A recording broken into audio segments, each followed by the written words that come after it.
사랑하는 기쁨의 교회 성도 여러분, 안녕하세요. 오늘은 다 같이 로마서 4장 13절에서 25절까지의 말씀을 함께 읽겠습니다. 아브라함이나 그 후손에게 세상의 상속자가 되리라고 하신 언약은 율법으로 말미암은 것이 아니요 오직 믿음의 의로 말미암은 것이니라. 만일 율법에 속한 자들이 상속자이면 믿음은 헛것이 되고 약속은 파기되었느니라. 율법은 진노를 이루게 하나니 율법이 없는 곳에는 범법도 없느니라. 그러므로 상속자가 되는 그것이 은혜에 속하기 위하여 믿음으로 되나니 이는 그 약속을 그 모든 후손에게 굳게 하려 하심이라. 율법에 속한 자에게뿐만 아니라 아브라함의 믿음에 속한 자에게도 그러하니 아브라함은 우리 모든 사람의 조상이라. 기록된 바 내가 너를 많은 민족의 조상으로 세웠다 하심과 같으니 그가 믿은 바 하나님은 죽은 자를 살리시며 없는 것을 있는 것으로 부르시는 이시니라. 아브라함이 바랄 수 없는 중에 바라고 믿었으니 이는 내 후손이 이같으리라 하신 말씀대로 많은 민족의 조상이 되게 하려 하심이라.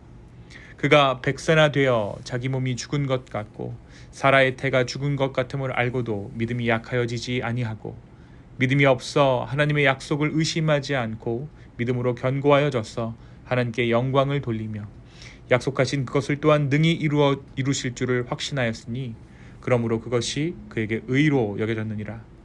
그에게 의로 여겨졌다 기록한 것은 아브라함만 위한 것이 아니요 의로 여기심을 받을 우리도 위함이니 곧 예수 우리 주를 죽은 자 가운데서 살리신 이를 믿는 자니라. 예수는 우리가 범죄한 것 때문에 내줌이 되고 또한 우리를 의롭다 하시기 위하여 살아나셨느니라. 아멘. 우리가 어제 묵상한 로마서 3장 9절에서 20절의 말씀을 통해 바울은 모든 사람이 죄 아래 있음을 선포하였습니다.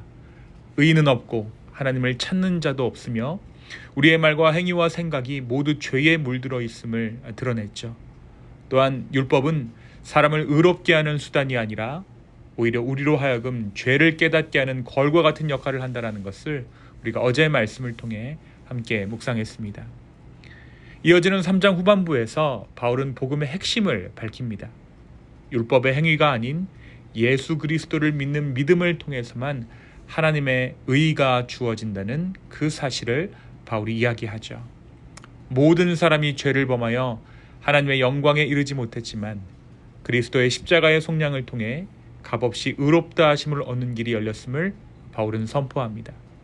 이것이 곧 복음의 능력이며 모든 믿는 자에게 주어진 하나님의 은혜입니다.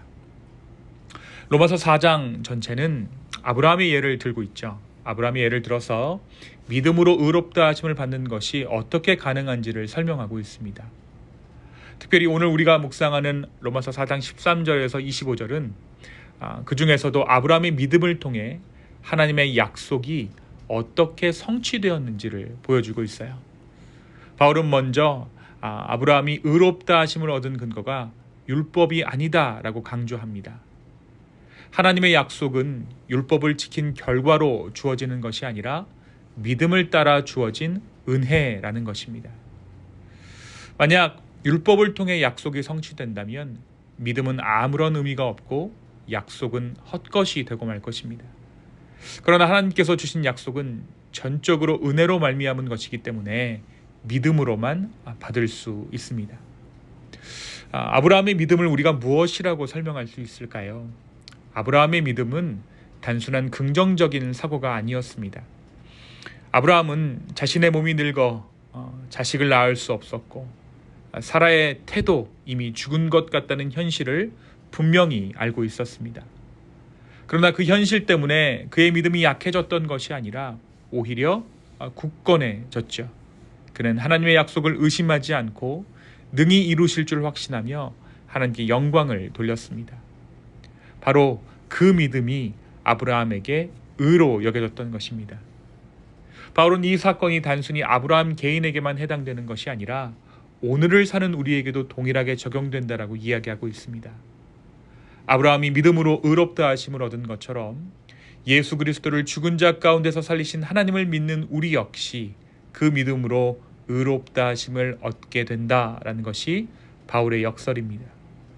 예수 그리스도는 우리의 범죄함을 위해 내어줌이 되었고 우리의 의롭다 하심을 위하여 다시 살아나셨다.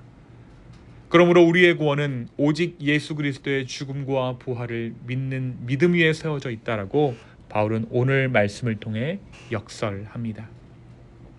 사랑하는 성도 여러분, 오늘 말씀은 우리에게 무엇을 말해주고 있을까요? 먼저 오늘 말씀은 우리로 하여금 믿음이란 무엇인가에 대해 생각하게 만듭니다. 여러분, 믿음이라는 것의 실체가 무엇일까요? 그것은 바로 믿음의 대상입니다. 믿음의 대상이 참으로 존재할 때에만 믿음은 의미가 있고 가치가 있습니다. 우리가 없는 것을 아무리 있다고 믿는다라고 해서 그것이 생겨나는 것은 아니죠. 하나님께서 우리의 믿음을 의로 여기셨다라는 것은 믿음 그 자체가 공로가 되었다는 뜻이 아닙니다. 우리의 믿음이 의롭다고 인정받은 이유는 그 믿음이 살아계신 하나님을 향하고 있었기 때문입니다. 아브라함이 믿은 하나님은 없는 것을 있는 것처럼 부르시며 죽은 자를 살리시는 전능하신 하나님이셨습니다. 그 하나님, 그 살아계신 하나님을 신뢰했기에 아브라함의 믿음이 구원에 이르는 의로 여겨진 것이죠. 사랑하는 성도 여러분, 그러므로 오늘 우리가 돌아보아야 하는 것은 내 믿음의 크기나 강도가 아니라 내가 믿고 의지하는 대상이 누구인가 하는 것입니다. 내 믿음이 아무리 강하더라도 그것이 허상이나 내 욕망을 향해 있다면 아무런 의미가 없습니다. 그러나 비록 작은 믿음일지라도 그것이 죽은 자를 살리시고 약속을 이루시는 하나님을 향하고 있다면 그 믿음은 우리의 의가 되어 우리를 살리고 하나님의 의에 이르게 될 것입니다. 오늘 이 하루 나의 믿음이 참된 믿음, 의에 이르게 하는 믿음이 되게 하신 그 주님의 은혜에 감사하는 하루 되기를 소망합니다. 그리고 그러한 나의 믿음이 더욱 굳건해지기를 소망하는 저와 여러분의 오늘 하루 되기를 예수님의 이름으로 축원합니다. 두 번째로 오늘 말씀은 우리에게 이 믿음이란 단순히 현실을 외면하거나 무시하는 것이 아님을 보여주고 있어요. 믿음은 오히려 불가능해 보이는 현실 한가운데에서도 하나님의 약속을 굳게 붙들고 그 약속을 이루실 하나님을 신뢰하며 하나님께 영광을 돌리는 태도입니다. 아브라함은 그 현실에 무너지지 않았습니다. 오히려 불가능한 상황 속에서도 하나님의 말씀을 붙들었던 것이 아브라함이었죠. 그리고 그 믿음으로 말미암아 하나님께 영광을 돌렸습니다. 우리 역시 마찬가지입니다. 눈앞의 상황이 아무리 불가능해 보일지라도 약속하신 하나님은 반드시 그 말씀을 성취하실 줄 믿고 의지하는 것, 그것이 참된 믿음입니다. 사랑하는 성도 여러분, 우리 삶에도 불가능해 보이는 현실들이 있습니다. 해결되지 않는 가정의 문제가 있고 도무지 열릴 것 같지 않는 길들이 있습니다. 그리고 우리의 힘으로는 감당할 수 없는 인간의 연약함이 분명히 존재하죠. 그러나 바로 그 자리에서 하나님께서 일하십니다.